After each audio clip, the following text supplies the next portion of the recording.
Yo.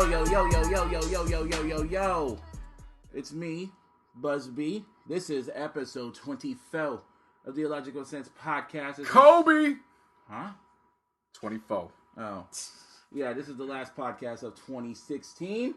I am joined by my boy, JC. What's happening, everybody? And I got a special guest today. He's family. He's my boy from Atlanta, my cousin, my little cousin named Isaiah. Hey, how's it doing? Tell the word hi. Hey. Okay. But we're coming fresh from the holidays, you know, everything is just, like, we're all just calming down, everyone getting their gifts, everyone kind of getting their pennies together after everything they spent together. So, like, how was your holidays, bro? Cool, man. It's real cool. Got to take my mom to her first NFL game. Oh, yeah. I saw that. She was rocking that Prince hat. Rocking that Prince Santa hat. And then my sister and my brother were there, so it pretty much was a treat. It was cool. Mm-hmm. Everything was running smooth until my homeboy broke his fibula. And after that, you know, energy got sucked out a little bit, but we're all right. Yeah, he just had surgery about a couple hours ago, so they said it was I think his mom went on Facebook and posted it out. And they're saying said it was a successful surgery. Saying 6 to 8 weeks, so if you guys get to the Super Bowl, he will be ready. Yeah, I mean, you know, hey, injuries suck, but that's a part of the NFL. It's part of the game that we love. So, you know, we definitely wish him a speedy recovery, and obviously we would have wanted him throughout this whole period. And Matt, we trust for you guys. But at this point, Matt McGloin is our quarterback, and we are full-fledged behind him. We had a good walkthrough today. He knows the system, so I'm not worried about that. He ain't got to do much. He just got to go in there and perform. We still got a running back committee. Still got 2 wide receivers that are Pro Bowl talent. Still got the second best offensive line, if not the first offensive line. And our defense, as bad as those numbers look, have actually been number 7 since week 7 in the NFL overall. Hey, so 7, lucky number 7. So, you know, one thing I got irritated with was family and friends would text me like, "Oh man, it sucks your season had to end this way." And I was like, "What? You guys were in the playoffs. We still got at least 2 games to play. What are you talking about?" For real. So that pissed me off. So I went into work. And then you have the media trying pretty much writing you the guys media's off writing us already. out. I expected that. So I mean, it was whatever. But you know, once I expected that too, I was like, "All right, guys, ain't gonna be, you know, stuck on this whole thing and whatnot." And Derek made clear too, you know, don't focus on me, you know, focus on the team because I'm focused on the team. Exactly. I'll do what we gotta do.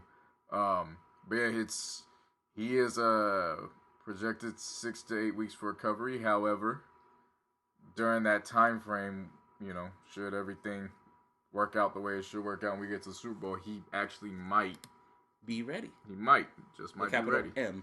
So we'll hold on and hope, but it was good overall, man. I can't complain. Christmas was fun. You like my present? Tell everyone about the present I gave you. So Busby hooked me up with this nice present. He was talking just with all this bravado for like 2 or 3 weeks. Like, yeah, I saw this and I just thought, you know, I was like, yeah, he gonna like this. And I was like, all right, for sure. And my financial situation right now, I was like, I don't care. I couldn't get you nothing, man. I didn't care. Fortunately, he wasn't tripping off it. So after hanging out with my sisters last night and my cousin Isaiah. Yeah. When we came back and I dropped them off, he was like, "Oh yeah, I got your present." And he comes out with this big old bag. I open it up, and lo and behold, man, it is the Godfather, like Spark Notes, behind the scene notes book. It's a big old book too. And then I'm going through seeing behind the scene pictures of it, and I go through a few more pages, and what do I see?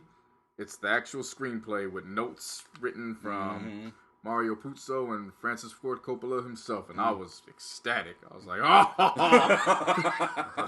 You know what it reminded me of? Like when Back to the Future, when the 25th anniversary came out, they had this collector's book that had similar shit in there. Yeah. So it reminded me specifically of that. And again, I know Godfather is your favorite movie of all time. I still haven't seen it all the way. Ecstatic.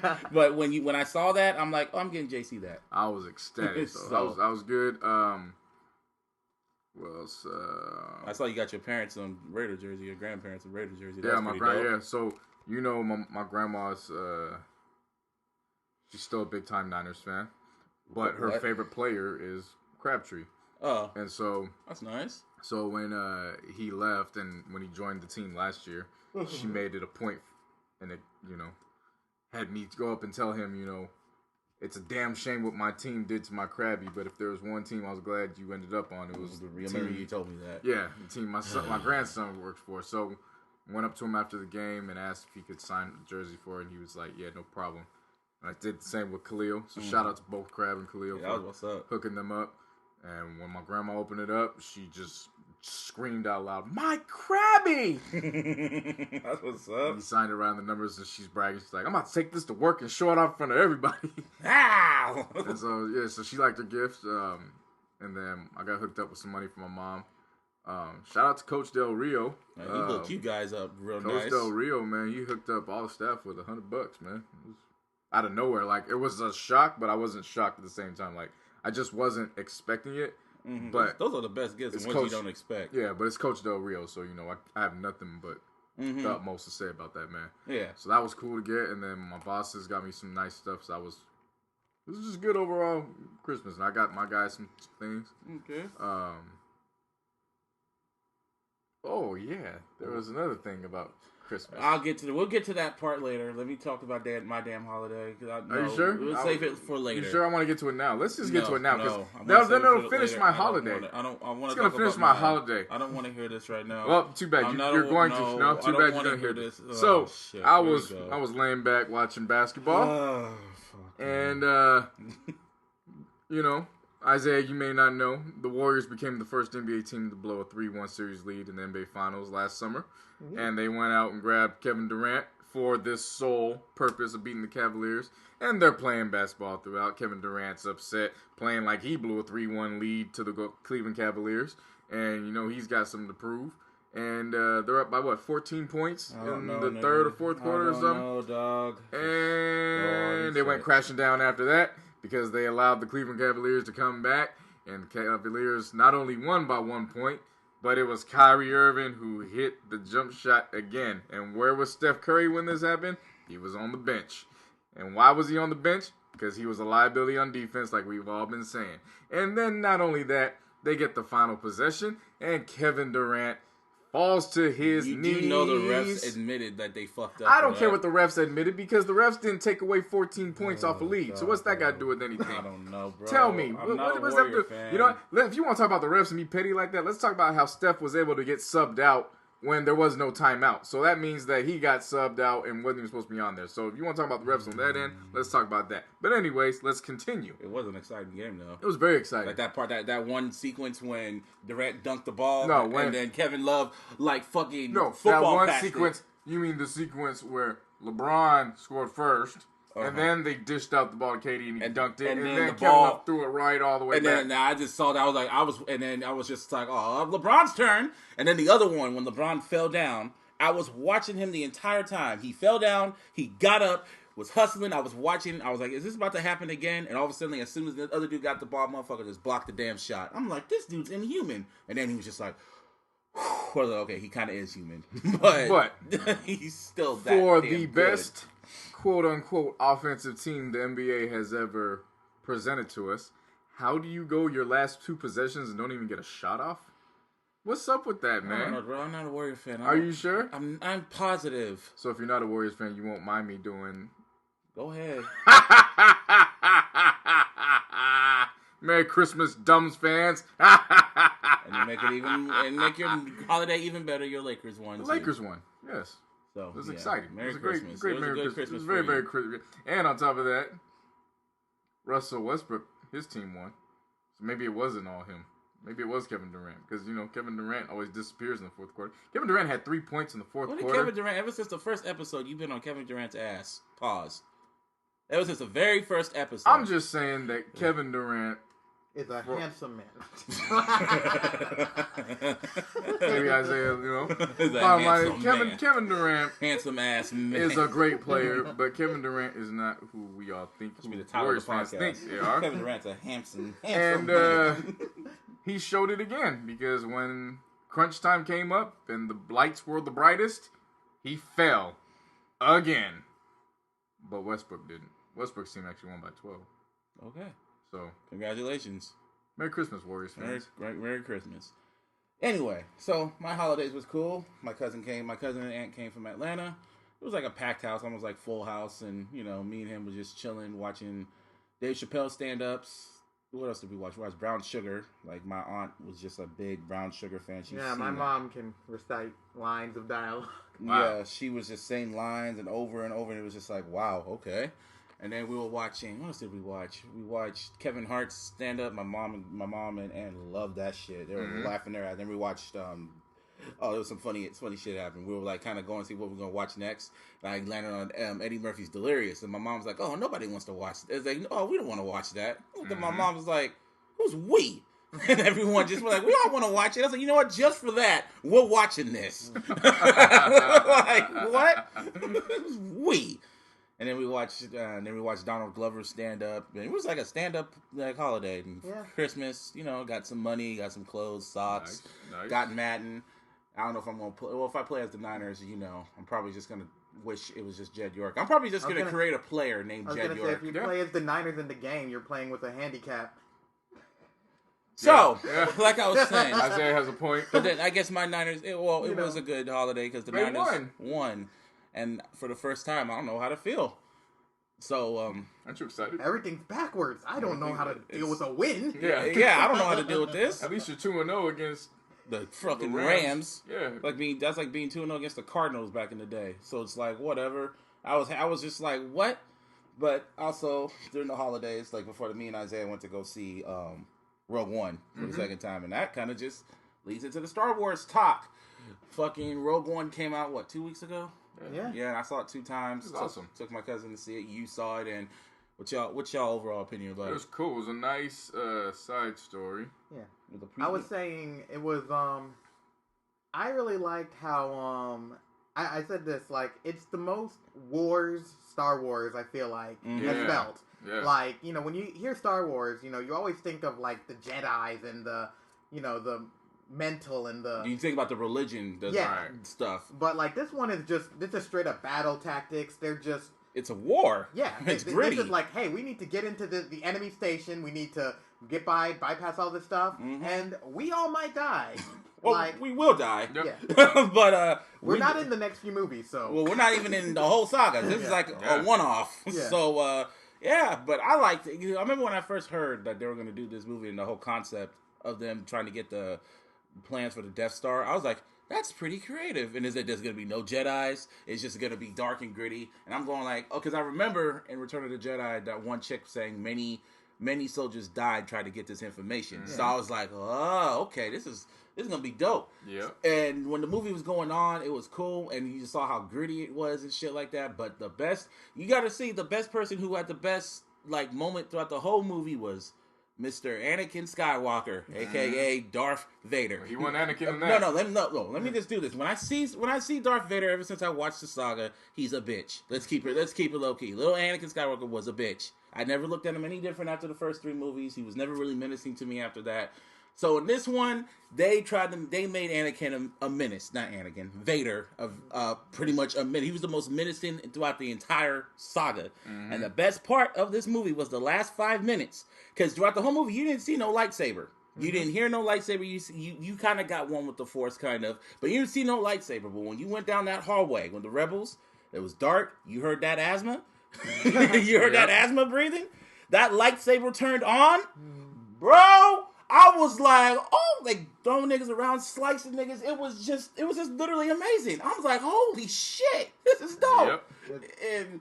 And then, like the whole movie was dope. Everyone, pretty much spoilers, everyone dies. Because if you notice, everybody is not in the saga. But don't worry, George Lucas is going to come back and he's going to digitally edit them in with some pretty much sweatshop CGI. Somebody joked around. They made a fake comic poster, and then it had all the regular pictures, but instead of Star Wars, it said Suicide Squad. Suicide Squad. Yeah, and then and the CGI was dope, like, especially with that one dude from A New Hope, the old dude. Because that dude died years ago. Yeah. But when they put that, when I first looked, I was tripping when I first saw that. I was like, yo. Did George Lucas create a reincarnation machine? George Lucas actually has nothing to do with it. I know you just want to say it. But it was just like, that's crazy. And then the last part, which is kind of lead into the sad part of this show, is when we saw Princess Leia just pop up in the end. A young Princess Leia. And she had the voice and everything. And she said, we want Hope.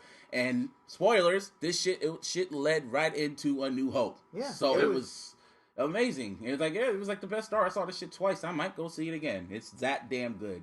So, speaking of Star Wars, we're recording this on the 27th, which is also, it was just not too, like a few hours ago, it was announced that Carrie Fisher, a.k.a. Princess Leia, died at the age of 60. And she was really unfortunate because she had a heart attack a week ago? Mm-hmm. Yeah. And she was in the hospital and all that, but she never regained consciousness. So at the age of 60, she died.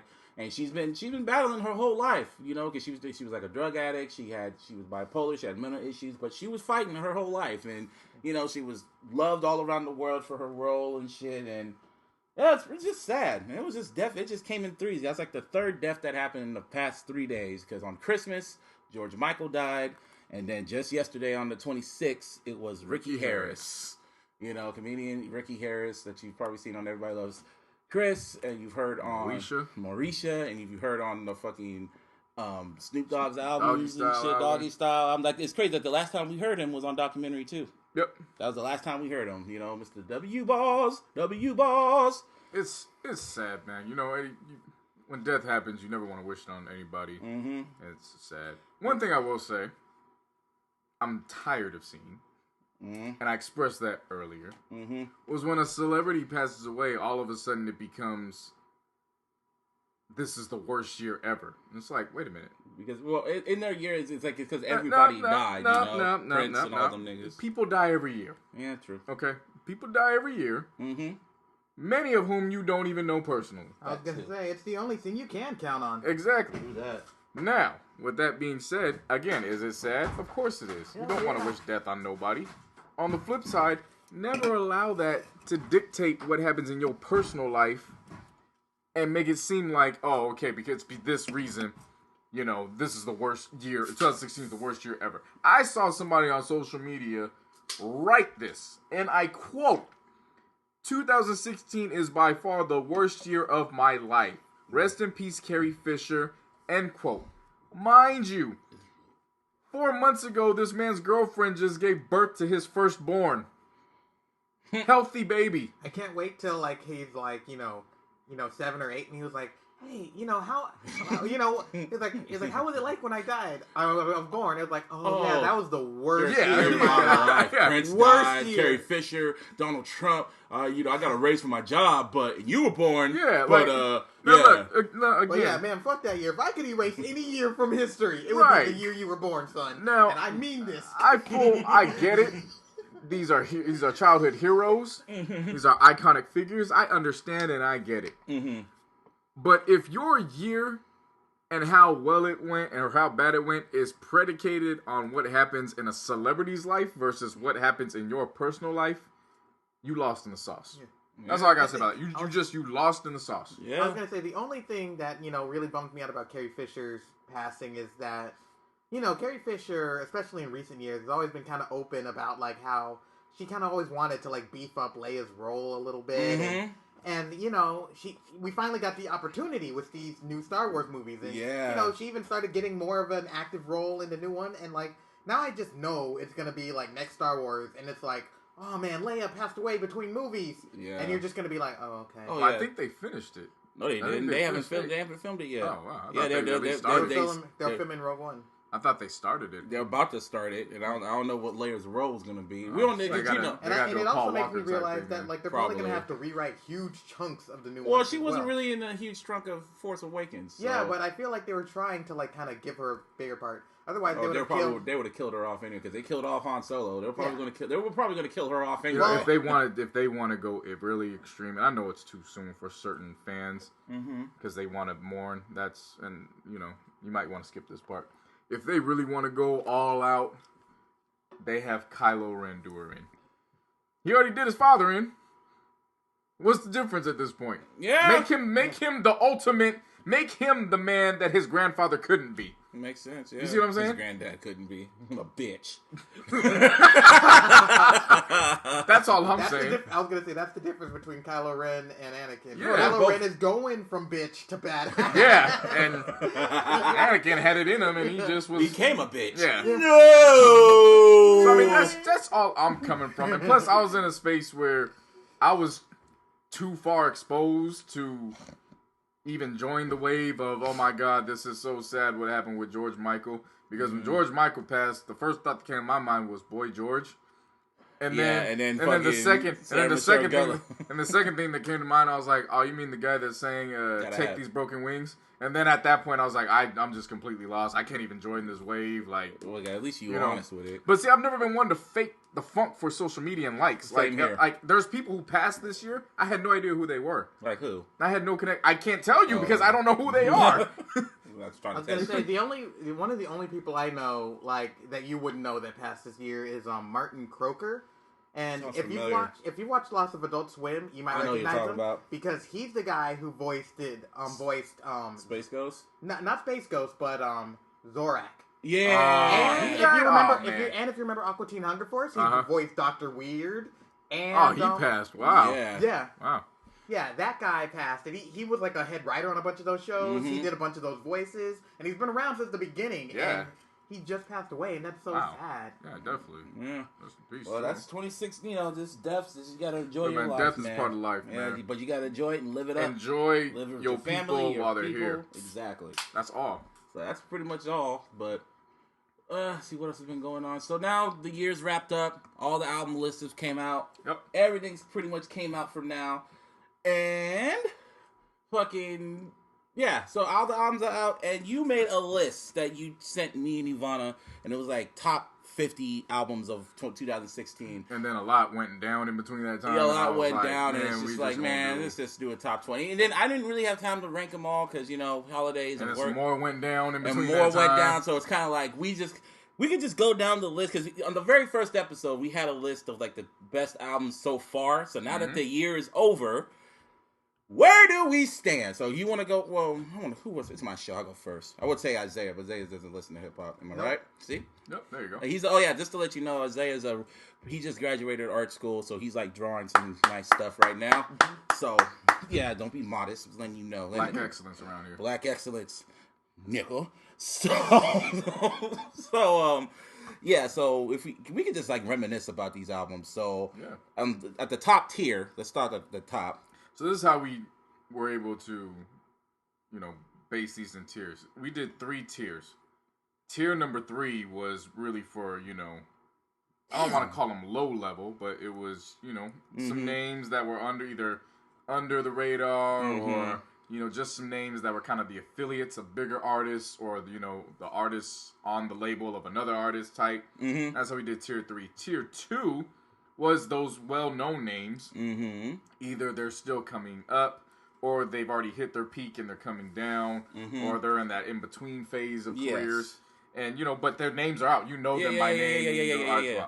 And tier 1 is when they... Tier 3, you mean? No, I did tier 3. Oh. Tier 1 is, the heavyweights. The heavyweights, the box office. When they drop a project, you're already expecting the tours to sell out. So you want to start at the heavyweights, or you want to stop at the bottom?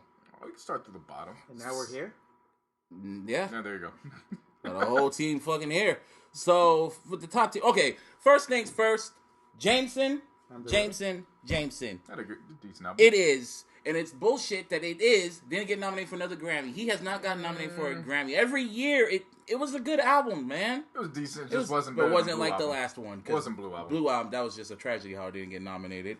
What other albums were there? Oh, Fantastic Niggerito, The Last Days of Oakland. Karina put me on that. Underground. Very and underground. Karina did put us both up on game. She put us on that, dude. That's an album y'all really need to listen to. Mr. Fab, Son of a Pimp 2. Definitely. One of the most underrated projects of 2016. Definitely in my top 10 hip-hop records Don't let the singles fool you. The Feeling Myself, that's kind of an ode to the Bay, but the whole album is a straight hip-hop album. And for those who don't know about Fab, one thing that Fab...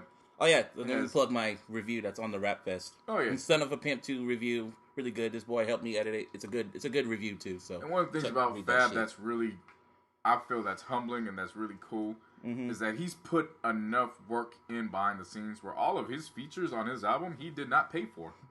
He got that off consignment and just off of love for people and respect for his craft. And we ain't talking about like, you know, some low names. We talking about Kendrick Lamar himself, Crooked Eye, E40, and he had this album. Schoolboy Q. He's had the album Currency, for years, and he was sitting on Lupe it. Fiasco's final guest verse. For now.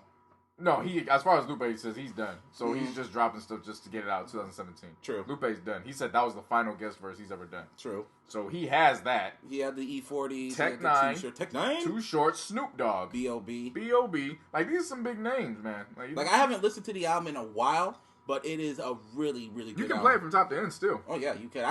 And another album I need to talk about, even though you could say I'm kind of biased, but kind of not, but I know good music when I hear it, is Anonymous, that dude's Coffee and Kush. Shout out to Anonymous. Shout out to Anonymous. He gave us a theme song, but that is by far one of the best projects of the year, in my opinion.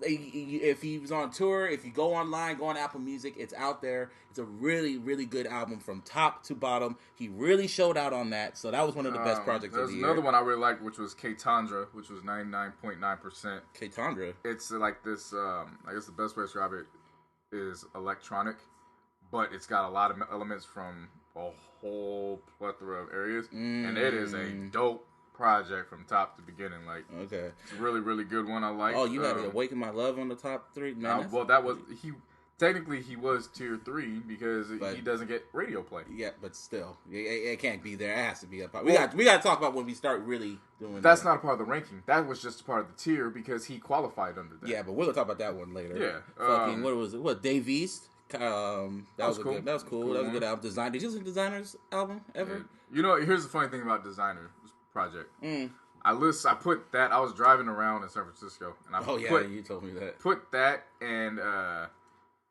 the future DJ Esco ET tape in a playlist, and I just was like, okay, I'm just listening to it back and forth. So I've had Designers go first, and then midway through the ET project, I realized Designer was long gone. Like, they were already in the Futures project. And I was like, oh, they changed. Like, I had no idea. So both of those projects, as far as I'm concerned, I was like, well. Another album. Oh, yeah, Future dropped his Evil album. It was alright. Yeah, but then the thing about that album is that Karina, my girl, outrageous Karina, she dropped her project Evil that same year, the same day, ironically. And, you know, that's a really good project. Y'all should check that out, too. It's a good EP. Shout out to Karina. Terrace Martin dropped Velvet Portraits, which was a nice jazz fusion hip-hop element type album, which is really, really dope. Oh, your boy Boss and Kaz. Boss and Kaz off of Dreamville. Released some dope projects. I know you ain't going to talk about it, but you can put it talk on about there. That, whatever. Yeah, Young Thug's Jeffrey. I know it's getting ranked on all these fucking, you know. I don't give a damn. I know you don't give a damn, but all these hipster websites. Even Rolling Stone put him at number 10, which was kind of good for them. Good for it. But it's just, that album didn't make me a Young Thug fan. I can tell you that right now. But it was the first Young Thug album I actually was like, I know what you're saying now. So, like, I can kind of understand what you're saying, and the flow kind of makes sense. Would I listen to it again? Hell nah. But, you know, a lot of these stupid motherfuckers love that damn album. So, you know, shout out to the stupid motherfuckers. I guess. And what albums is there? Isaiah Rashad, yeah. That was a good project. The Birth of a Nation soundtrack. That was awesome. Better than the movie. Yep, sure it was. Hell yeah. Division. Oh, yep. Division. Division came out that same. Oh, yeah, it did come out. Yeah. There were 3 projects that dropped from OVO, and Division was the best one. Yeah, sadly, we'll get to that one. And then who else came? I Am Suit. Did you listen to Kill 3? It was cool. It was all right. It starts off very strong, but after then about the 4th track, it's same old shit. Pretty much. Candace Springs is a singer. I wanted to get some notoriety too. Her project Soul Eyes. Very, very good stuff. I like another one. Karina put me on Nayo, For All We Know. Yeah. Karina put me on that girl. Man, Bad Blood is one of the best singles of the year. So y'all need to listen to that girl. She's an R&B artist from Britain. Check that out. There was another one I wanted to... So there's 2... Did you listen to all these albums? I've listened to a lot of music this year, man. Shit, my nigga. A lot. Some of these I just skimmed through, but... What about Slick Slack, Free Black, or whatever his name is? It was at the very bottom. Oh, it was alright. Yeah, it was alright, yeah. There's 2 artists, Mick Jenkins. He had his album, The Healing Component. I really, really dug that. I think that's actually made my top 10 hip-hop. Okay. Because I like separating them out first before I start combining. Yeah. I think that did make my top 10. And then you had James Blake. No Name. Oh yeah, No Name. Yeah, No Name with Telephone. She's dope, man. She's actually. I saw. I want to give props to her. I saw. She a lot of her shows were sold out going into next year already. So, and of course they're not the biggest of venues, but I mean, hell, you saw the show. You saw the show. True. So. Props to her. And then there was James Blake. I tried to get into that James Blake, but right. I gotta be in the mood for that shit. It was cool. It's all right. We pretty much got through a lot of this. Oh, your boy, Rhapsody. No. Rhapsody was dope, man. Well, Lecrae. The church, Lecrae, yeah. Yeah, that was a cool one. But Rhapsodies was dope because Rhapsodies was dope just off of the fact that it was her first to part of Rock Nation. She's on Rock Nation. Jamla did the not the merge, but you know they joined forces with Rock Nation. Yeah, that was real dope. Like she was came. Did you put Meek Mill in the top 3 or it's in tier 2? Okay, tier 2. We get to that. Yeah. Are we missing anybody? Esperanza Spalding with Emily's De-Evolution, along with Emily King with The Switch. I was really into. There were some good R&B records. There really was. It was under the radar. You had to really look for it. And they're quality singers. Like, what about you put Solange in that too, or did you put Solange is in here, but her the way we ranked it, it's high. Like so. Yeah, man, because she's tier 3, but she came out of nowhere with that shit. And it was dope. Really, I put you on that, but we pretty much got through everybody. So let's go to tier 2. Where do we go from tier? Damn, you got okay. Schoolboy Q, Blank Face, really grew on me. Like I told you it would. It grew on me. And then you went to the show and you were sold. It sold. So a solid 4.5. It was really, really good. YG still brazy. That was. I haven't listened to that album in a minute though. I listened to it last week. Well, still fire. It's still fire. Did you listen to Alicia? I haven't listened to Alicia Keys. I skimmed through it. Yo Gotti was cool. I like The Art of Hustle. And Anderson .Paak, we've been saying Anderson .Paak, top 10 R&B record this year. It's a good album. Anderson .Paak. Top 10 R&B record this year. Might even be my top 5 to be People honest. are calling it the album of the year in their opinion. It's a strong contender. Very strong contender. Very strong contender. We'll get to that in a minute. Jeezy, Trap or Die, nah. That was, you can say all you want, but that was quality Jeezy to me. I guess. There is a brand of music that you can always rely on. And that brand of music is Trap or Die. You can always rely on this, Isaiah? Taking notes? Nope. Okay. Comment. Dream Chasers 4, Meek Mill. That was bad. It wasn't a surprise to me because I told everyone he was going to drop an undeniable fire project, and that's exactly what the fuck he did. He dropped an undeniable fire project, and I'm happy he did that and shut everybody up. You know, so shout out to Meek Mill. Did you? I've been meaning to listen to comments. Did you listen to comments, Black and Is it okay? Because I feel B is his best work. So compared to B, how is it compared to Finding Forever and the other ones? It's different because he actually was more free on this record. Like they actually tried a lot of different sounds. I forgot who the main producer was, but it was somebody that he's worked with when he was on Good. And they've had a long-standing relationship before then. And he was saying, with this record, I felt more free. We could try different sounds. We could do a little bit different things. I'm a Common fan. So I like Common. I haven't listened to it, but he doesn't let me down. Future Evil, we talked about it. DJ Khaled, Major Key.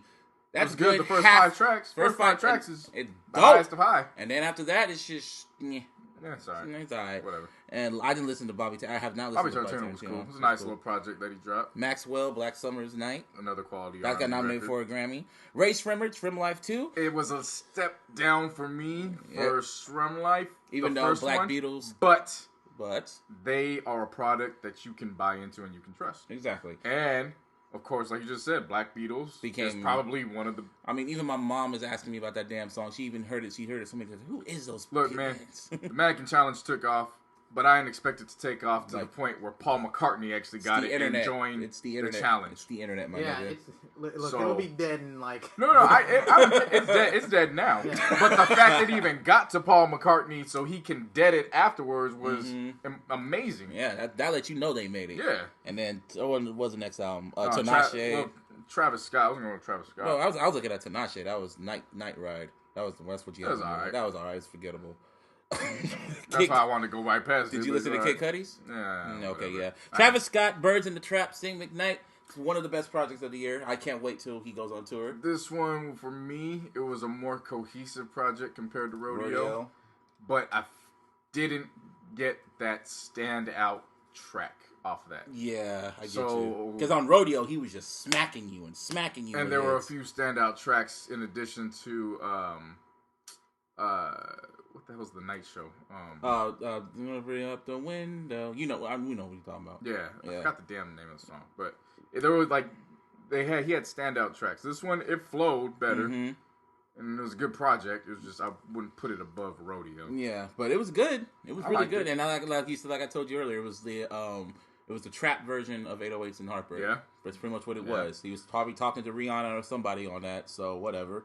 Tory Lanez, I told you. I was his cool with that. R&B, Good Kid, Mad City, I guess. I was very cool with that. Even though them tracks were a little too long, but it was good. One of the best. He was the best Canadian who dropped the best album that year. Well, probably on the same level, kind of, ish. Yeah. Just minus all the accolades and shit, but musically, yeah. 2088 with Big Sean and Janet Acko. That's a really good one. Kind of wore off after a while for me. I haven't listened to it in a minute. Kind of like it's a good EP. It's a good EP to put on when you just doing shit. Yeah. It's good background music. Yeah. But Big Sean spit his ass off on that. Ty Dolla $ign Campaign. I listened to it. It's alright when I listened to it. You loved it when you first heard it. I don't know if you still love it now. Yeah, it's great. It's awesome. Still blast that. I'll give it a 4 out of 5. Yeah, Wale, I still gave Summer of Sunset. Yeah, I just played Summer of Sunset yesterday, and I played it all the way through, and I was like, damn, it sucks we didn't get Shine before the end of the year. Yeah, but it's something to look forward to. Yeah, when that drops, 2017. I thought Shout out Wale, man. Wale, you know what? I'm glad Wale ended this year. With that, the Groundhog Day? Yeah, and it wasn't, he understood what it was about. Just pay attention to your blessings, man. Don't focus on the BS. Ignore that. People are always going to say something about you. That's what J. Cole was trying to tell him. That's what Cole and I like the fact that it wasn't a diss record back. It was just a record to address it. And then after that, they was at the basketball game chilling. Yeah, like the way boys should be doing. So I appreciate that. Wale already knows that I like the project because I did my JC's first listen and he retweeted a bunch of them, laughed at a few. And he knows I'm waiting for Shine. So we're all waiting for Shine. So shout out to Wale. Wale, get your WWE on, get as much as you can. Chill with your daughter, all that. You listen to T.I.'s album, Us versus. So Us or Else. The album actually dropped. Yeah, I saw that. So it's the album. This was just the EP. But did you listen to it? It was alright. I'll take it. It was definitely cool. I just feel T.I.'s best album was Paper Trail. And that was Dreezy, No Hard Feelings. That was a good surprise. That was a good one. That came out of nowhere. She's gonna have a nice career if she keeps on her path. Then we got Kevin Gates, Isaiah. That came out of nowhere. I was surprised. Even though it has bangers. When Anonymous had him on his album, like his Coffee and Kush 1 and shit, and I heard how he spit. I'm like, this is how he spits. Like, this boy can spit. Yeah. And, when he heard 2 Phones and he outsold Rihanna in her opening week and shit. Yeah. He went platinum with he did have some features, but yeah. All right. His live was dope. I like that one. Mac Miller, The Divine Feminine, that was a real good one. Really good art. There's a really good neo soul hip hop album, which you don't get a lot. Yeah. I listened to Nick Jonas. How was that? It was cool. Okay. Usher. Man. And you know what? I'll say this. I'm just glad he stepped away from the pop realm and at least went back to his R&B shit. Yeah. Now was it great? Nah. And then it was middle of the road, but he had some good tunes on there. And then Fabulous, gonna improve. Like now that he's stepping away from that, he's gonna start getting more into it, or I think this is who he is. He's old as hell now. Yeah. Pretty much. We're just like, I mean, either your heroes are passing away or they're just showing that they're way past their prime at this point. Word to Marshall Matters. Yeah. Fabulous Summertime Shootout 2. It's what I expected from Fab. Pretty much what I said too. It's whatever. No, that's not whatever for me. It's just what I expect from Fab. It's what I expect, so it's whatever. Oh, like I said, I never really. You're not really a Fab fan. Yeah, he's just whatever. Yeah, whatever. Shout out. Yeah. So I guess we're at the top tier. We're at the heavyweights, and this is when we got to start. We got to start ranking. We got to now explain. We're gonna start pulling some of them from tier 2 But first, we got to talk about the album. Before I forget it, Childish Gambino, "Awaken My Love." Now I said that's album of the year. You agree with me? I told you it was. No, over Malibu. I told you that was. Okay, let me say. I said it before. I said at the beginning of the first podcast, I said Kanye West's The Life of Pablo was the album of the year. And I said, slow your roll. No, but I really was firm on it. You can't change my mind. I didn't care. I told you to slow your roll. I know. So then all of a sudden... Someone was right in the end. All of a sudden... Thank you. Continue. All of a sudden, Donald Glover not only dropped the best television show of 2016. Young Earn. He came out of nowhere and dropped an album, an R&B funk and soul album that was inspired by George Clinton, Earth, Wind and Fire, all the funk soul you can think of. Man. and he dropped arguably the best album of 2016. I don't care what any of these publications post, who they have at number one. If it's Beyonce, sorry, Beehive. I respect it if it's Beyonce. Okay, I'll respect it if The Life Pablo was number one. But no, I'll respect it if Coloring Book was number one. But I will just tell you, when it's all around music genres, it is this Awaken My Love. Yes. 12 tracks of absolute 11. Well, you don't like. I'm kind of California's kind of getting annoying to me, but California is 11. There's 11 tracks altogether. Oh, but no, but I'm saying California is kind of annoying to me. That track.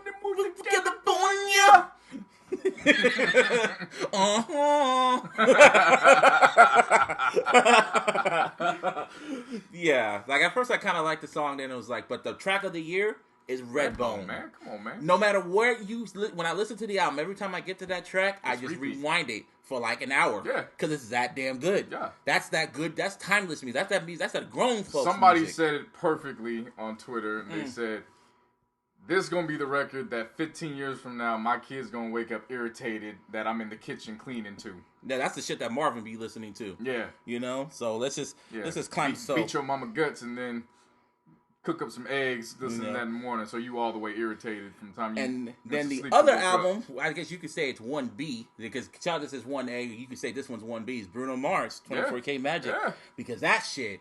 Nine tracks of fire. Under no skippable tracks. It's just boom, boom. You can play it all the way through. You can put it on shuffle. It doesn't matter. It's that damn good. Yeah. That song is that damn good.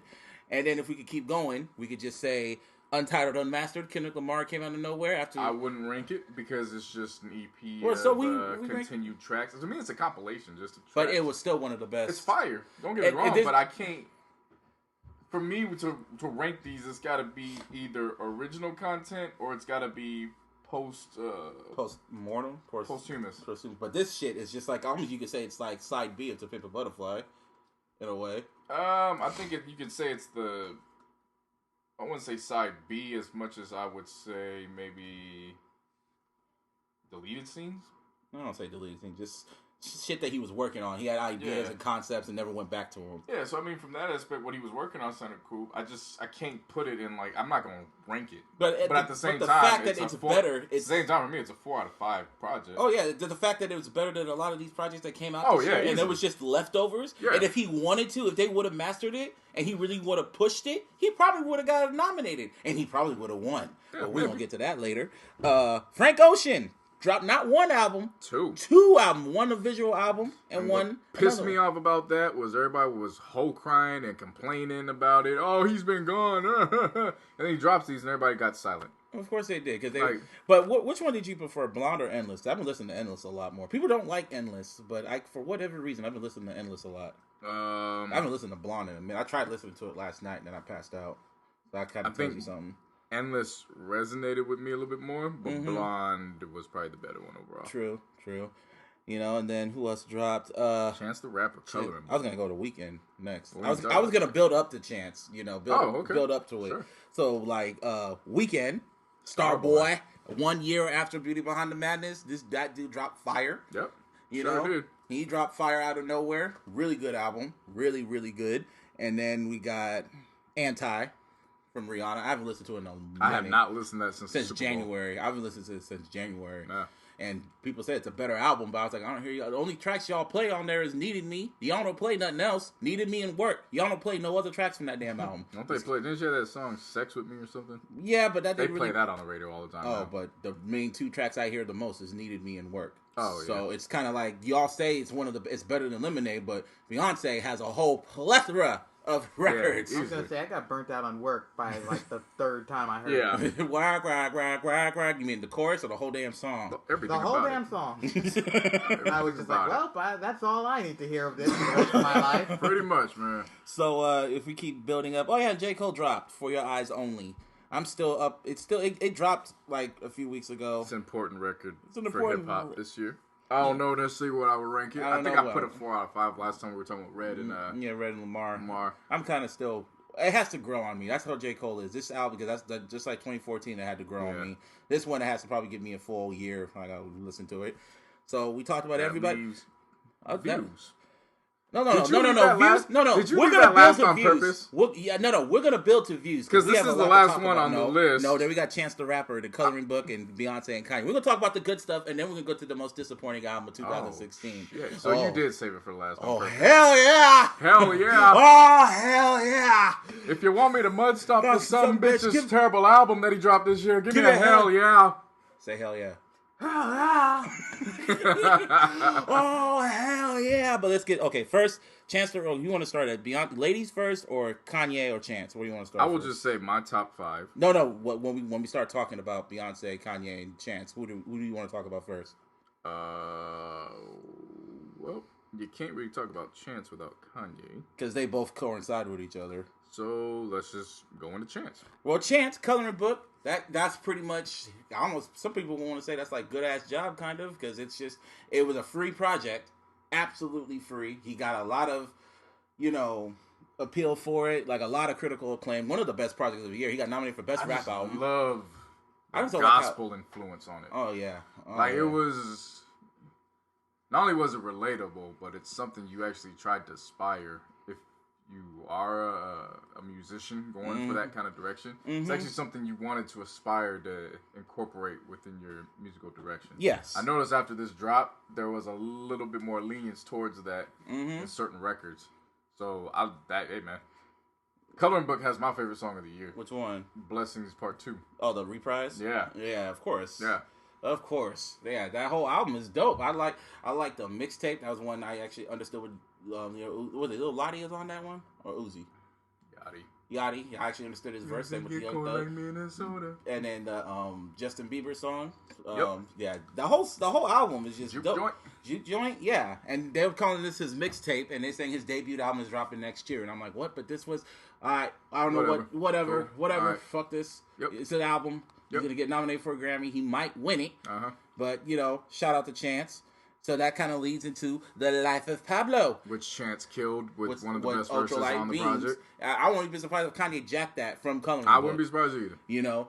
Because Ultralight Beam is one of the best tracks of the year, especially that performance on SNL. Yeah. And regardless of how Kanye is acting right now with his bleached, slim, shady hair and shit, when me and JC heard the anticipation for this album, you were pissed. Oh, we were all pissed. I wasn't pissed. I was just like, all right, well, I got things I got to do. No. I remember. You were pissed. No, you remember when they were gonna put it at the movie theater, and it was like, yeah, let's go to that. But then I was thinking about it, and I was like, something's telling me not to go to this shit right now. I have this feeling he's gonna pull some old whole ass shit. So I remember I got off work, and I was like, where's the album at? Oh, he didn't drop it yet. What? Okay. 1 day goes by, nothing. 2 days. Oh, I'm still finishing the album. What? 3 days. Then he actually blamed Chance. I remember we were at the Logic show because we were on Twitter trying to see if he dropped the album. They go, blame Chance. Blame Chance for the album not dropping. Yep. And he kept changing the name. It went from Swish to Waves to then what was it? It was So Help Me God. Then it was Swish for the longest time. Then he turned it to Waves, and then he turned it to TLOP when no one knew what it was. And then when the album was going to drop in Madison Square Garden, everyone was like, what the fuck is this called? Oh, it's called The Life of Pablo. And I was like, why is he calling it The Life of Pablo? It's like some introspective shit. I'm like, no, he just made this shit up. He don't know what the fuck that means. At that point, that's when your irritation and then Good Friday, and then the Good Friday comeback, and then it went away. Then it stopped. At that point, that's when your irritation turned into just complete anger and rage. You were just pissed. Because after the Logic show, we were taking Bart back, and I was like, hey, I think I put on Snapchat. I was like, hey, so how you feeling? You were just staring at me just... I gave you that look, like it's some bullshit, So then SNL came out, people were still irritated, and all of a sudden Kanye just gets up after he's like, Tuttle, it's like, I'm streaming right now, KanyeWest.com, I'm a stream, get out, motherfucker. I remember that day because I texted Ivana and I was like, she's a Kanye fan. I texted her. I was like, yo, the album dropped. And she said she was at the movie. She was like, what? then she called me. She was like, yo, play the album over the speakers. I was like, what? No. And then she hits me up going like, no, like I don't have no more space on my laptop. I'm like, you better fucking delete them damn selfies for Kanye. What made it funny? So what made it funny to me was, you remember the week leading up to that, you went on Twitter and he goes, this is a gospel album. And I was like, nigga, if you don't get out of here with this bullshit. And then the first track, I was like, oh my gosh, I gotta go to church. Oh no. And then when remember when Facts dropped? Yeah. Remember how pissed off I was? I don't know why you were pissed off. I hated that damn. No, the first version. I like the first version. Fuck that version. I was so pissed. And but then again, I like Migos, so. Yeah, but then when the Charlie Heat version came out, yeah, I was like, okay, good work, Charlie. That's all he had to do. That's all he had to do, switch the beat up. I'm like, okay, I'm not a simp. I'm a simp to it. All right, cool. Not a simp, sheep. There you go, a sheep to that one. So I was just like, okay. So Ultralight Beams was that one. But famous. No.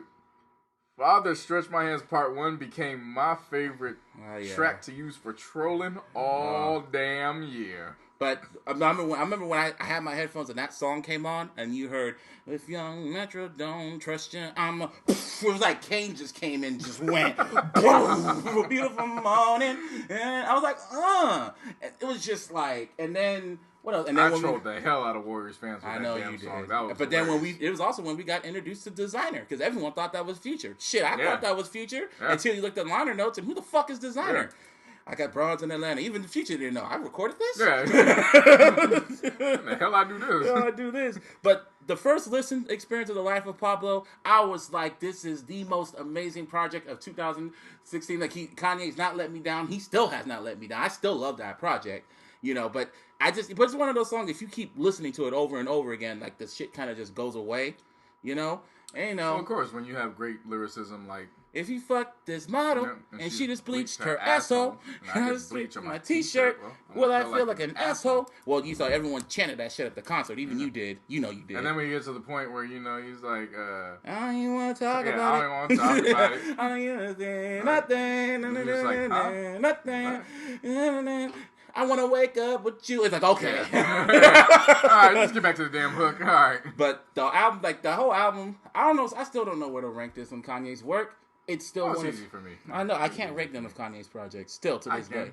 I know you can. But we could. I would think after him saying he supports Trump, you'd be able to rank these with no problem. See, why'd you have to remind me of that bullshit? See, I would figure. Man, that's why I can't really listen to that album now, just because of that, because it brings me back to that specific moment. Yeah. Whole ass. Yeah.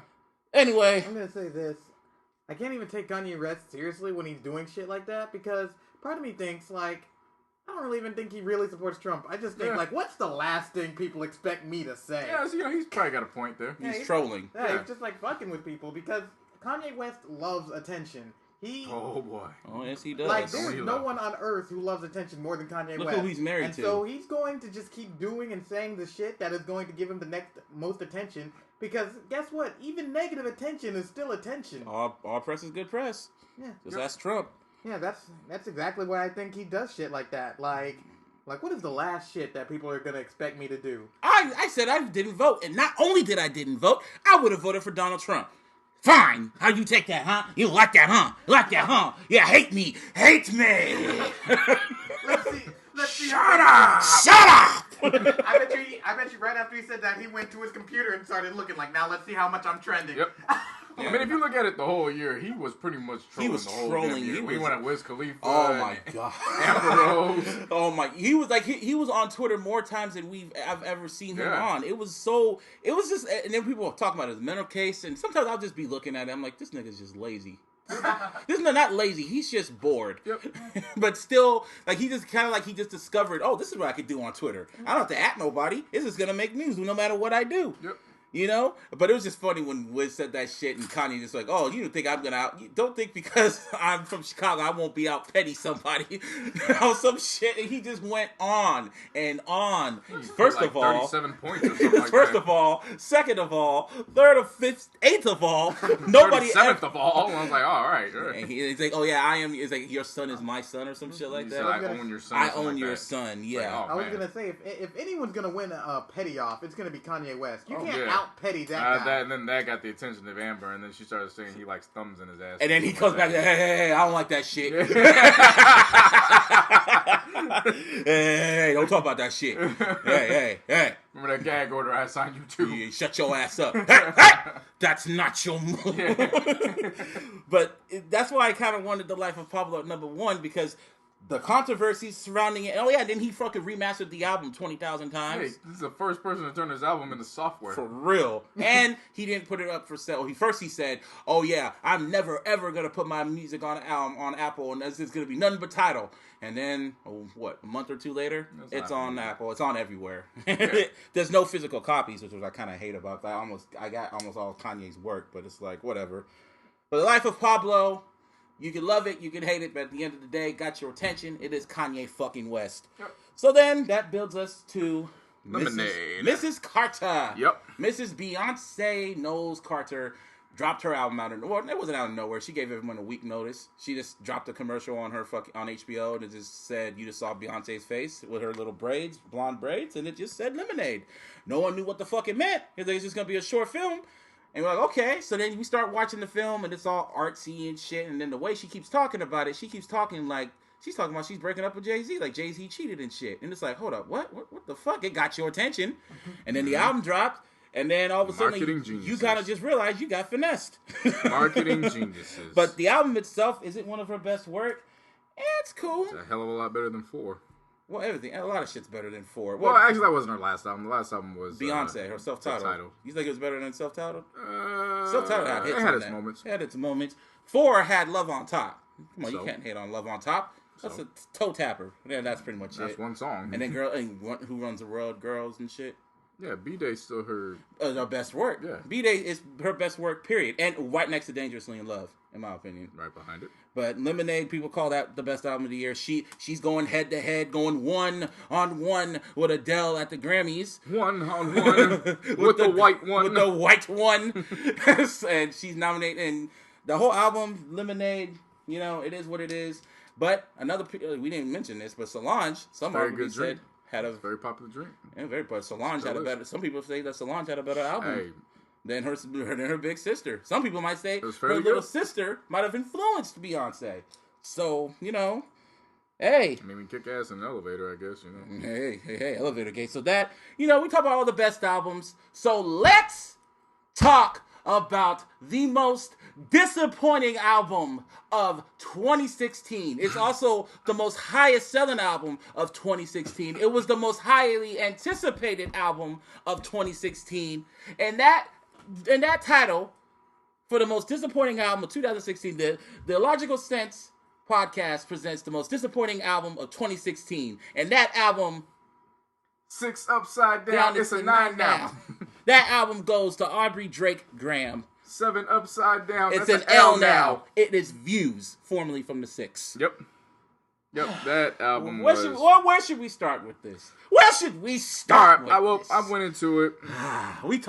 Every episode we kind of just bring this nigga up somehow, somewhere. I went into it.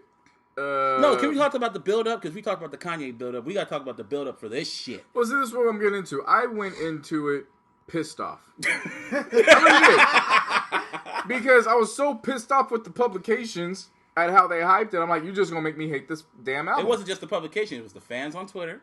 It was everyone. Well, I don't care about them because they're idiots anyways. But they fed... So, whatever. Yeah.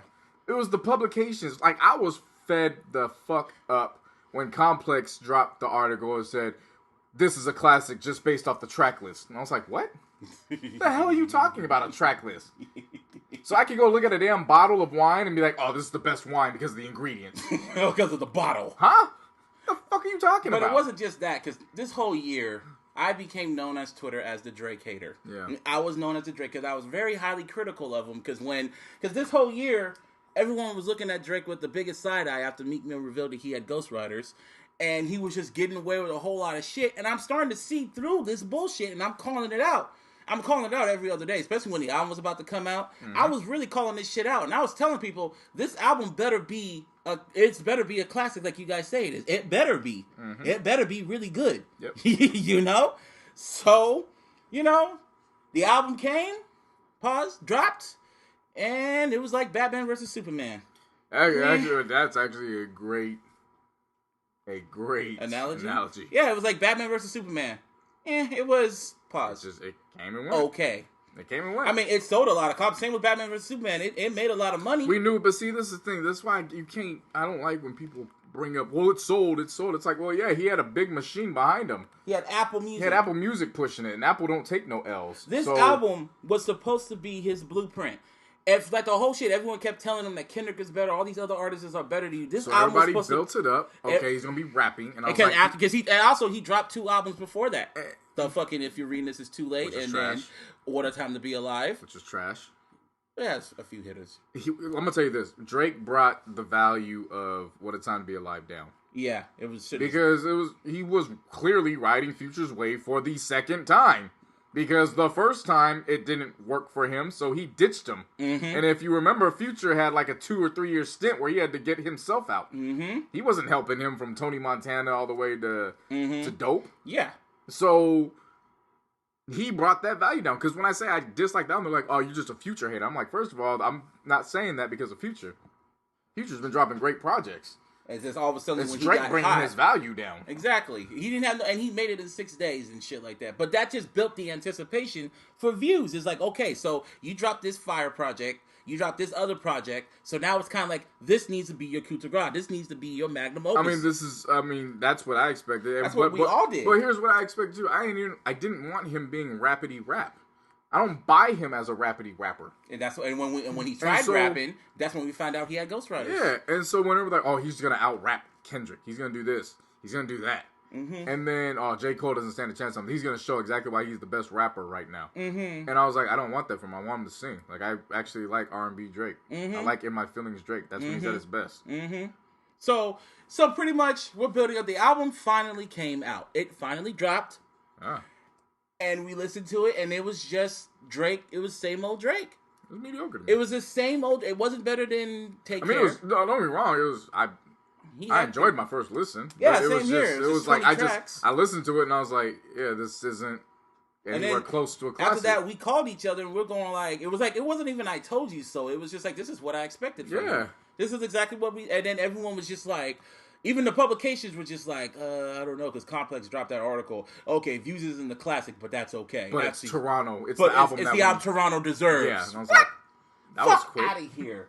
Fuck out of here. Everyone knew because they were disappointed with it. Yeah, sure, it sold all them damn records with Hotline Bling, and what was the other one on there? All the One Dance. All the records that were up for hip hop records where he's not rapping. He's not rapping. One Dance was his biggest record, and he's not rapping on it. Controller belongs to Tory Lanez now. Oh yeah, everyone knows that's that. Tory Lanez song. That's Tory Lanez song. When you go to any club, you hear Tory Lanez. You hear a little slight second of the Drake version, and it just mixes. That's Tory Lanez song to Pop Kane to Tory Lanez. Yeah.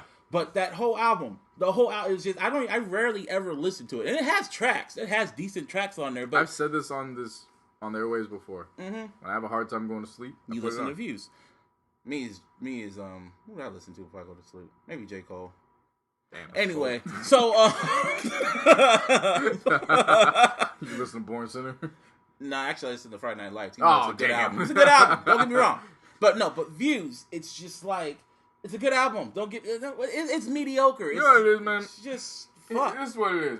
The first listen, you're like, oh, okay, cool. He ditched that bullshit ass facade of an act where I got enemies, I'm trapping. Like, no, you're not. You're from Toronto and you got shot on a TV show. And there's nothing hard about you.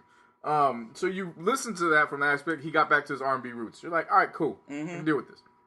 Second listen, you actually listen to the lyrics and you're like, this nigga is out his mind. Yeah, he's trying to pretend something he's not. 6 upside down, it's a 9 now. What the hell does that mean? Sounds like a SoundCloud. The beat sounds like something that came from a SoundCloud producer or some shit like that. Ever since Chrysler made that one car that looked like the Bentley, that's the best you can do?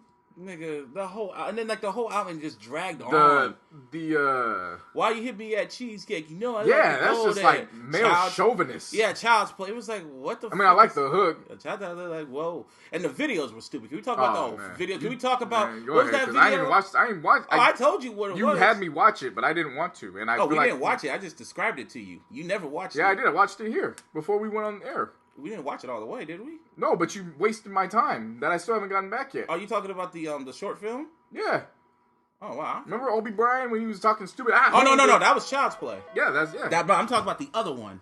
I'm talking about the one with the fucking explosions and shit like that. The one dance video. I forgot what it's called. I told you about it. Yep. You told me, and I ain't waste my time with that. Yeah, the video was trash. Everything about it was just mediocre. Yeah, sure, he had the highest selling albums, highest streaming. But let's get past that. Whatever. But yeah, y'all were expecting him to drop his Illmatic, but he ended up dropping his Nostradamus.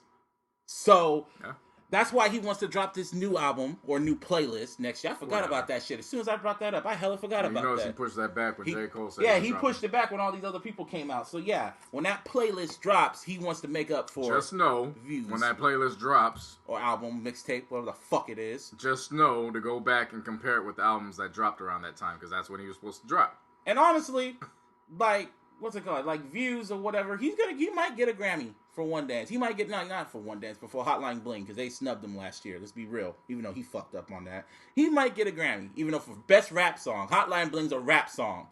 Yep. Please. Yep. That's what they say. But I became. Let's put it to you out there right now.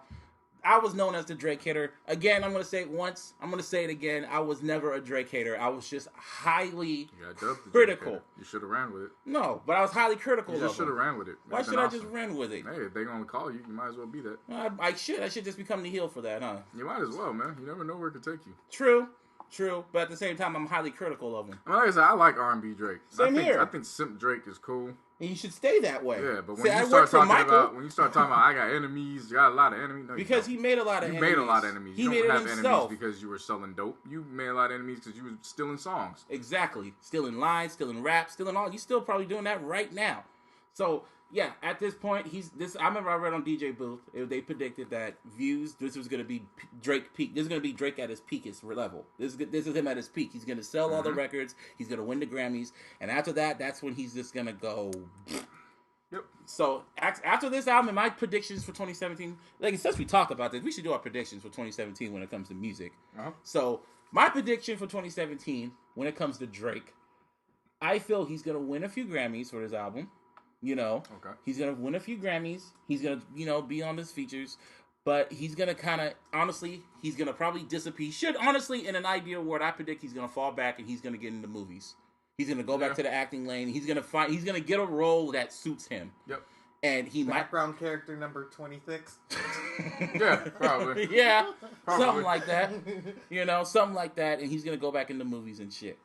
Kanye, I don't know about Kanye. I just pray Kanye makes it to the end of 2017. I hope he makes it to the end of 2017. I predict that Jay-Z's gonna drop another album, and he's gonna address everything. I was going to say, the biggest thing about Kanye is that you really can't predict him. Exactly. I think if Jay-Z drops the album, he should just call it Douce. I was going to say, after graduation, I would never been like, you know what Kanye's next EP is going to be? An entire auto-tune. Because Kanye is unpredictable. That's your point. He's very unpredictable. We don't know what he's going to do next. Right. Look, next album, he might just do jazz. I don't know. Well, I'll make this prediction. I feel that Kim's going to break up with him. Wow. That's what I feel is going to happen. Strong prediction. It's a strong prediction. I hope it doesn't happen, but the way this shit's going right now, and come on, his hair's like blonde and shit. And we're going to get 808s and heartbreaks too. Oh no, we don't know what's going to happen. Kanye would be extremely unpredictable if it happens. Jay-Z going to drop another album. You feel it's going to be called Douce, maybe. I have a far-fetched What's your prediction? But what's your prediction? How it manifested during the summer is probably not that far-fetched. What do you mean? Well, Game and 50 are supposedly scheduled to release both their final albums next year. Mm-hmm. Bold prediction, they each appear on each other's. That'll be some shit. It would only be right. Yeah. It would only be right. Yeah. That's a good prediction. Eminem, he's going to drop another album. He might sell... You know what? I'm going to make a prediction. Even though Eminem's my favorite artist, I'm going to make a prediction. I feel his next album... Gonna flop. Yes, it's for his standards. It's gonna flop. Well, he's been slipping for his standards. So for his standards, it's gonna his fans are gonna buy it, but it's like for his standards, it's gonna flop. And I'm an Eminem fan, but after hearing that campaign speech of him just doing the ribbity rap run on sentence flow, I don't know. And I like him, and I know he's capable of rapping, but 2017 is gonna be that beginning where it's just like, okay, Well, you gotta just hang it up now. Do you think it's gonna be like the beginning of the end, or you think it's gonna be like I gotta reinvent myself? Eminem doesn't have to reinvent himself. He already sold his albums. He's in his mid-40s now. He doesn't. Yeah, have to, he's way past. You think he's just done? He has nothing left to talk about. There's nothing else to prove for him. He doesn't have nothing left to prove. Anything, he just needs to rap. He just needs to go back, just rap, just go back to his roots, and just drop like a hip hop every night. Just that like a hip hop album, like a straight up hip hop, where he gets DJ Premier beats and all. Just because he is a hip hop guy at heart. Yep. And I think that's why it won't sell that well, because it's not like typical M. So, who knows? Bold prediction: Nas drops hip hop's best album in 2017. Yeah, I believe that one. I believe that. I take you on that. Mm-hmm. Let's see another one. What's one other prediction? This one's kind of, I don't know. You think Kendrick's gonna drop next year? I don't know, to be honest. How long has it been since? I would have said yes. What was the gaps between from Good Kid, Mad City to Pimp Butterfly? It was like 2 years. October 2012 to 2014. March 2015. No, it came out 2014. No, it came out 2015. It did come out 2000. So that's what It's like 3 years. It's 2.5 years. 2.5 years. So this will be. I would have said he would drop next year if it wasn't for Untitled and Mastered. I feel like now at this point he can take his time. He can take his time. Well, you know what? Expect that J. Cole Kendrick collab. That might be a bold prediction. It might happen, yeah. I mean, Absol confirmed they've been working on him. I mean, bold prediction. At this point, they ain't doing shit. So might as well. You might as well just like drop an EP of it, like 5, 6 tracks, maybe. Nah, make a damn project. Make a whole project out of it. Give it 12 songs. 12 songs. No features. No features, just them two. Yeah. Okay, I can see that. Well, or do one feature. Who? Do one feature and make the last song a full-fledged TDE Dreamville collab. Shit, that's like just spitters. You gonna Spitters make Corner. An orgasm. Oh my! Just call the song Spitters Corner. Just have them all just rippity rap. Yeah. And be like a 12-minute song. 6 bars or 16 bars each. I mean, that'd be like a 12-minute song. I gotta say, even though I'm not listening to a lot of, especially like recent albums, I think that was one of my biggest reasons why I stopped. Is I was getting so sick of the features. Yeah, like, it drained you. And I said this to Aaron a while ago. Like one of when I was younger, I used to love Kanye. I had like his first 4 albums, I think. Mm-hmm. No, wait, I forgot. I didn't have his late first registration, one. Graduation. Then you had Beautiful Dark Fantasy. My Beautiful Dark Fantasy. Yeah, I didn't get the 4th album until you gave me some of the songs on there. But like I remember when Beautiful Dark Fantasy came out, and I just snapped it right up. And my biggest complaint is like Kanye has like these heartfelt kind of like introspective, like talking about like I'm shitting on you, but I also realize I ain't shit myself. And then someone on the verse will come up and is like, yeah, but my watch is like great, and I've got money, and Kanye has money, and I'm like, the fuck are you? This has nothing to do with pretty much, yeah, exactly. Yeah, that's why I got burnt out on features, because I'm like, if you're gonna be featured on a song, at least sing about that song. I know that's just how it is in hip hop now, man. You just have features just for name value. They don't talk about the topic at hand. They just do it just to say, "Look what I can do." Yeah. And then they just go away, and then everyone just like for that part, everybody loved Kanye's part. Say I'm on your podcast. Like, it'd be like if you guys were talking about this, and I was like, yeah, I don't know about that, but the newest episode of Naruto was great. Pretty much. That's exactly what they're doing. I'm like, much. Hey, man, I don't give a shit about you. I'm listening to this song. Can I? And there's, like, no feature-less version of that song. Like, I just gotta listen to the song where he completely derails the whole story arc. Story of it, so... Yeah, but what are predictions? You got any predictions, Isaiah? Not really. I can't really think of anything, in 2017, especially because, I'm not really listening. I mostly listen to the radio, pop music, kind of garbage, driving. Yeah, I feel that, but... I have a prediction. What's your prediction? It's personal. Okay. It involves all of us. Something big will happen for the iLLogical Sense in 2017. Oh, hell yeah! So I have a major prediction. I don't know what it is, but I have the strongest feeling. It's going to involve all of us, even Isaiah. Say yes. Possibly. Say yes. Possibly. But I guess what you got? Oh yeah, you're going to be in Denver for New Year's. Final regular season games on Sunday. I can't believe the season's over after Sunday. No, your season ain't over. The regular season's over. Just you gotta understand, from my perspective, that's 4 seasons under my belt. Like, my 4 seasons have in the NFL gone. Like, man, what the hell happened to my I was just a first-year videographer just yesterday. Shit. Now, like, I can't believe that. Now it's my first postseason. Hey, man, you did good. Man, this year been dope, man. Like, I started this podcast 24 episodes in with a few halfers, a filler, and a few other shit. Man, shit. I fucking invested in myself, and I got a damn podcast. I got my friends, I got my family on here, and I enjoyed every week that you showed up, that Ivana showed up, and, my cousin's here.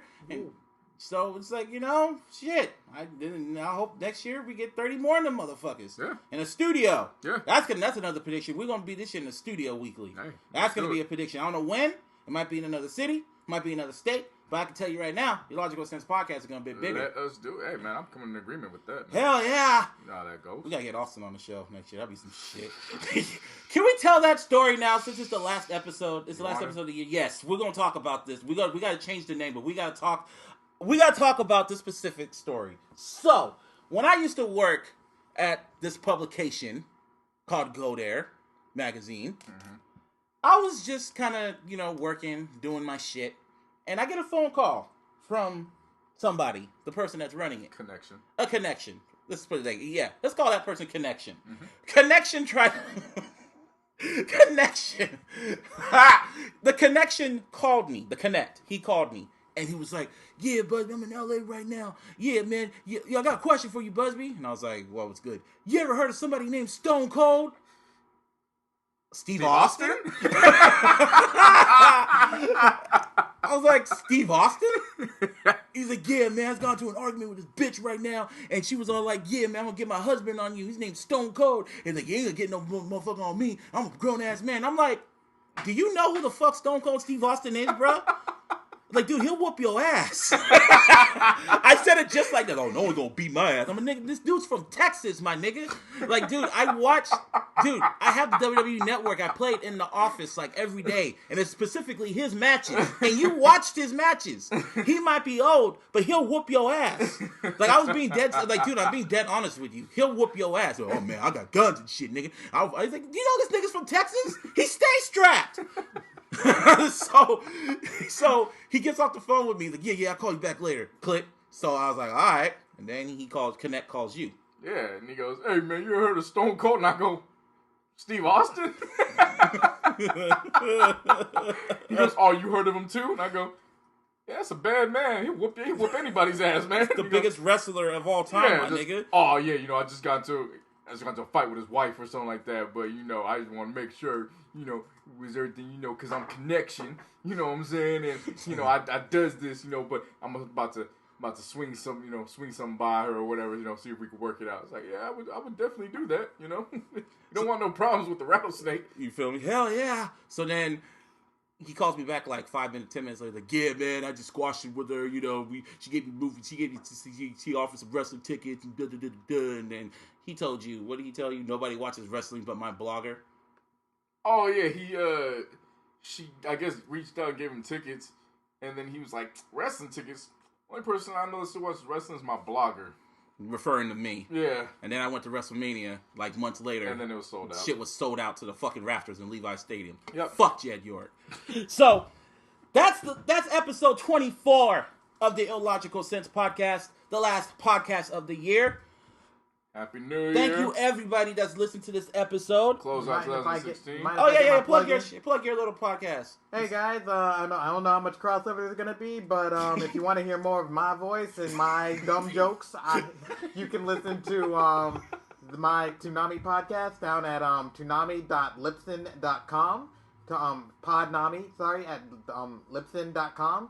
And, it's just me and, like, 4 of my friends just going over the goings-on of the block, the future of anime, where that stuff is going, the block on Cartoon Network, and all that kind of stuff. Hell and, yeah. Just all of us shit posting and talking. So it's like what we're doing right now. Yeah, so if you want to hear that kind of stuff, check that out. Yeah, there you go. And there you go. That's my little cousin Isaiah.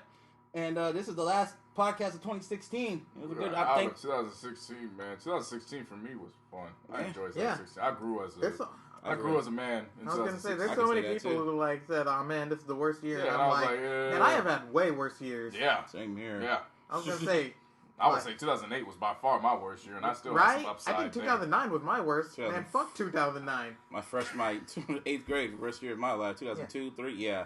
But just be blessed we're all still here. I can tell you that right now. I'm excited for 2017. I feel like there's going to be some big stuff popping in 2017. Regardless of who the whole ass nigga that's in office, that's going to take office on the 21st. I'm excited for that too. Why? I can't wait to watch the world burn. We're gonna still be here. I was gonna say the one thing I'm looking forward to is comedians having material again. Oh, they're gonna have so much material. Dave Chappelle on Netflix. Dave Chappelle's coming back. Chris Rock's coming back. Rock on Netflix. I was thinking like, with Obama in president, I was like, what, this is great, but so many comedians don't have a lot of. Yeah, they're coming back and they have a lot to say about these last 8 years. When Bush was president, they could literally just say shit he's actually done, and that would be the joke. Yeah. Joke in itself, man. This is like no one wants to be at the inauguration for that whole ass nigga. No, I get tickets at Burger King. I don't even want to go to that shit. People say they just want to watch it, but it's just sad because Obama. I can't watch nothing Obama related. It's so bittersweet for me. Is it? I'm proud. I'm proud. Don't get me wrong, but just to know that this nigga, that whole ass nigga's coming. See, that's the thing. Like, I don't want to let him ruin the last little bit of Obama I got left. Yes. Like, I can't just let. The guy I don't want to ruin the guy I loved. Like, no, if Hillary was going in, I'll probably watch it and be like, oh, this is pretty dope. Because we know we're in good hands. Right now, shit. The episode 24. We're going to hope the world don't burn next year. The Logical Sense podcast will be here. If it's the last podcast on the earth, we're going to still be here. Zaya's going to be here. You going to be here. Ivana, in spirit. She going to be here. In spirit. Find your car next time. Yeah. And where she is, no one knows. All I hope in 2017 is that the Warriors become the first team to blow a 3-0 series lead. Happy New Year, you whole ass niggas. Can I get a hell yeah? Hell yeah!